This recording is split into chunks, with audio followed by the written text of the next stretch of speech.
chairperson, ito yung committee on Women, Children, Family Relations and Gender Equality. Ang chairperson rito si Senator Riza. Okay, next. Vice chairperson Senator Nancy. Okay, partner, isa-isa natin. Okay. Si Senator Nancy, Oh. pipirma o hindi pipirma? Kung sasang-ayon ba siya na mag-warrant o ipapa-reverse niya? Wala naman pa tayong naririnig. Partner. Na may ano na ba siya? May mga sinasabi na ba siya patungkol rito sa issue kay Pastor? Una, May nilabas na ba siyang statement? wala pa. Pero Wala pa, oh. I hope, partner, mali. Ito Oh. naman sa atin hula lang. Oh. Analysis lang to. Una, interesado ba siya sa hearing o hindi? Lumalabas hindi. Wala pa siya ina-attenan. Kahit wala siyang sa nakikita ko, partner, parang wala naman siya kasabay na inatenan hearing, pero wala siya. Di ko rin naman alam kung may official function siya inatenan abroad. Pero sa lahat ng hearing, wala siya. Vice chair pa naman siya. Pangalawang reason, partner, na pwedeng pumabor siya kay Pastor Kibuloy. For the senatorial election at that time, ng 2013, kung di ako nagkakamali, in-endorse siya ni Pastor Kibuloy. Nandun ang pangalan niya. So kung in-endorse ka ba, may utang na loob ka. Hindi ka kakalaban. Diba? And at the same time, politiko na to si Senator Nancy. Kahit hindi yata ito re-election is for this senatorial 2025, may tatakbuhin at tatakbuhin pa yan. Or, kahit pa paano, may mga kamag-anak ito na politiko eh. Diba? Nakatikim na siya ng endorsement mula sa KOJC. So, mukhang malabo siyang pumanig kay Senator Riza. Sige pa, next partner. Okay. Vice chairperson din si Senator si Senator Pia. Senator Pia, partner. Oo. Si Senator Pia, in-endorse siya dati ni Senator, ni VP Sara. Dati. Sa hukbong pagbabago? Hukbong ng pagbabago? Partner? In-endorse siya noon. Okay. So kung in-endorse siya nito, at si Alan Cayetano ay malapit din kay dating Pangulong Duterte. At si Pangulong Duterte ay konektado kay Pastor Kibuloy. Tingin mo ba sasawayin nila to? Diba? Pwedeng hindi siya kumampi kay Senator Riza. At re-electionist din si Senator Pia. Diba? So may connection eh. You can connect the dots. Diba? Next, sino? Senator Cynthia Villar. Vice chair din. Hello. Ng committee. Senator Cynthia Villar, mga kayubi, friendship ni Pastor Kibuloy. Okay. Bago tayo umawit ng isang masayang awitin, atin pong inihiling ang ating matalik na kaibigan sa ministry, si Senator Cynthia Villar. Magbigay ng konting greeting sa ating kongregasyon. Magandang hapon po sa inyong lahat.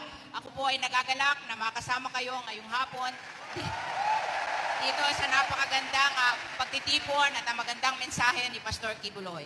Kami po ni Pastor Kibuloy ay magkaibigan, matagal na, at palagi po akong pumupunta sa kanyang birthday sa Davao City. Kaya we're always together. And palagi niya po akong iniimbita dito sa Inares Center para sa kanyang pagsasalita sa ating mga kapatid taon-taon. Kaya I'm very much at home here. Ako po ay nagpapasalamat sa pag-imbita sa akin ni Pastor Kibuloy. Inamin niya to sa isang talumpati, partner. Sa isang gathering ng KOJC, sinabi niya na close sila ni Pastor Kibuloy. Pati pagka mga birthday celebration, nandoon siya. Pumupunta siya. Yes, saka minsan, ini-invite din siya ni Pastor Kibuloy kapag ka meron silang gathering. Yung mga miyembro. At siya ay kumbaga magbibigay ng message, ini-invite siya. Sige, next. Senator Definitely, Grace po. kampi ito ni Pastor Kibuloy. Next. Senator Grace po. Senator Grace po ay in-endorse din kasabay ni Senator Nancy. And at the same time, partner, nakakapagtaka rin naman na bakit hindi natin nakikita ang mukha ni Senator Grace po sa hearing na to. Babae pa naman sila. As of March 7, 2024, sinabi ni Senator Robin Padilla na hindi pumirma si Senator Grace Poe. At ang kadahilanan nito ay iginalang naman at tinanggap ni Senator Robin. Senador Grace po, napakaganda ng kanyang paliwanag kung bakit hindi siya pipirma. Oh, Diba? Halos puro babae naman yung mga miyembro rito, partner. Yes. Dito sa komite. Yung members naman, Senator Amy, Senator Robin. Ay, wala na yan. Okay. Ano yan? Sigurado na yan. Pabor kay Senator. Pastor Kibuloy. Senator Raffy. Ay, ito. Si Senator Raffy, partner. Sige, basahin natin siya, ha? Mm-mm. Hindi siya kumikibo, di siya umaaten. Sabi ko nung unang isip ko dyan, play safe. Mhm.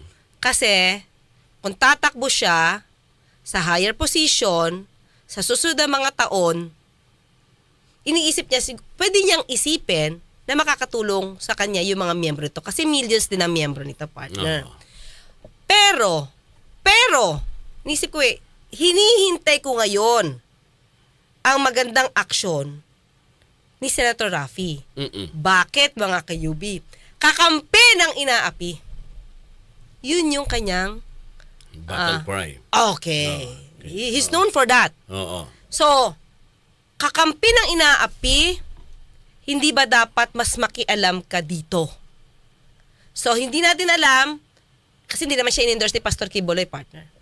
So, wala pa siyang utang na loob Mm-mm. noong nakaraan. Pero in the future, di ko alam kung dapat siyang magkaroon ng utang na loob. Kung kakailanganin niya yung tulong ng SMNI, ng KOJC. Mm-mm. So, dapat mas tignan natin ano ang ikikilos ni Senator Raffy dahil siya ang kakampi ng inaapi. Diba? Yung mga yung mga last resort, yung mga tipong wala ng pag-asa pag tungkol sa gobyerno ang pag-uusapan, o di pa, amuyin niya, meron bang mapapala itong mga biktima di umano sa Senado ng mga taga-gobyerno? Mukhang inaapi yata. O di dapat, sugod si Senator Raffy. Mhm. Diba? Tingnan natin kung kikilos si Senator Raffy. Hintayin natin yon. Gayon din, as of today, March 7, 2024, hindi rin daw pumirma si Senator Raffy Tulfo. Senador Grace po, napakaganda ng kanyang paliwanag kung bakit hindi siya pipirma. Ganun din si Senator Raffy Tulfo yung demokrasya to hindi natin kailangan personalin yung mga bagay na mga ganito. Kaya ako hindi ako titigil na makumbinsi yung iba pa.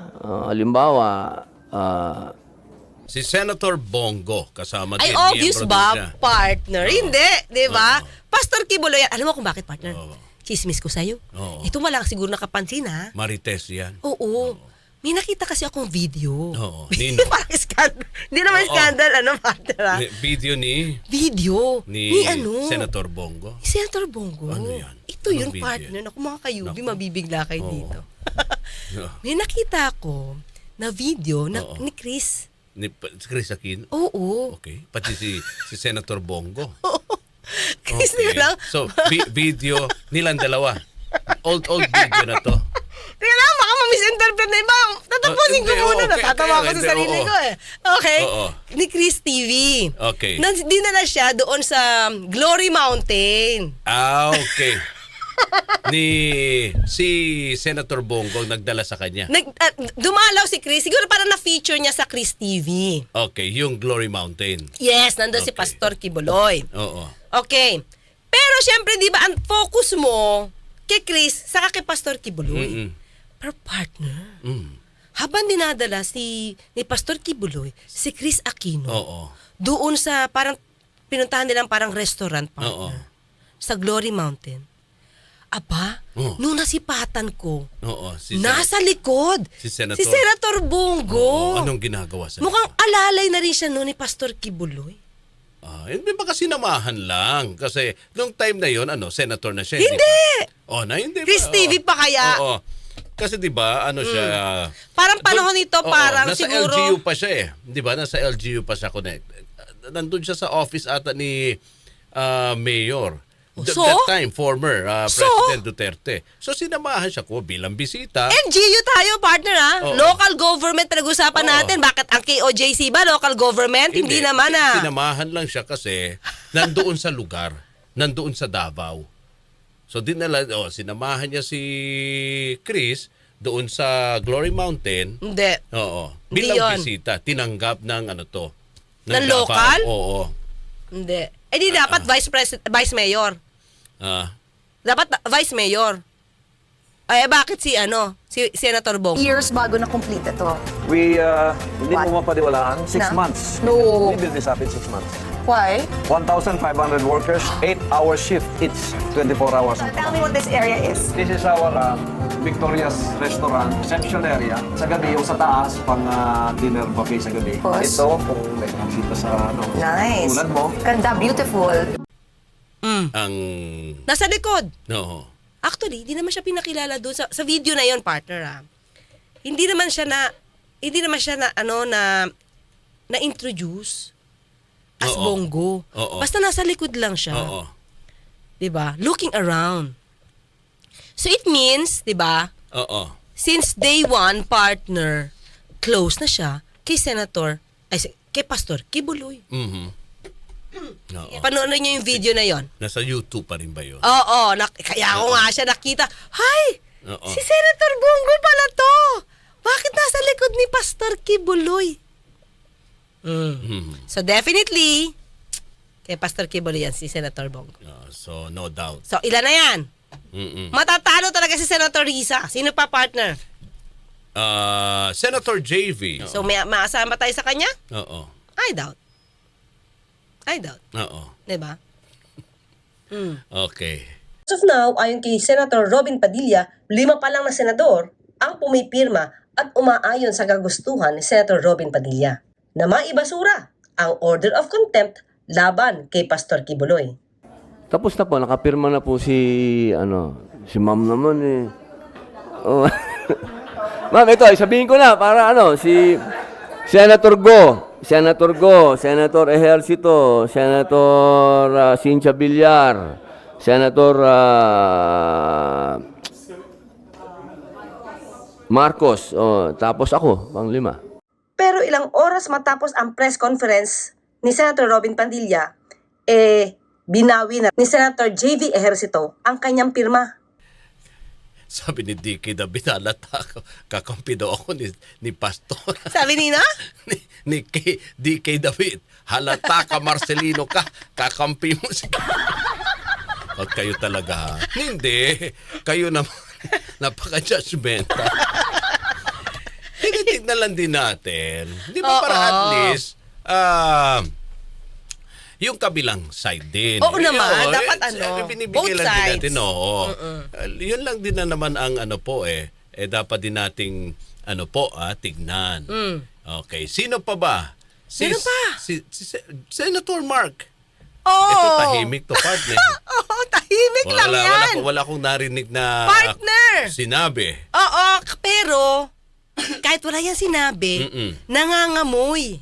Oo. Bakit? Nanay nga niya, kaibigan si Oo. Alam nga naman diktahan siya ng nanay niya. Oo. Ay, na hindi siya makinig pala sa nanay niya na si Oo. Senator Nancy Villar. Oo. Saka partner, may picture yan. Oo. Kasama sa party Si ni Pastor Kibuloy. Si Senator Mark. Yes.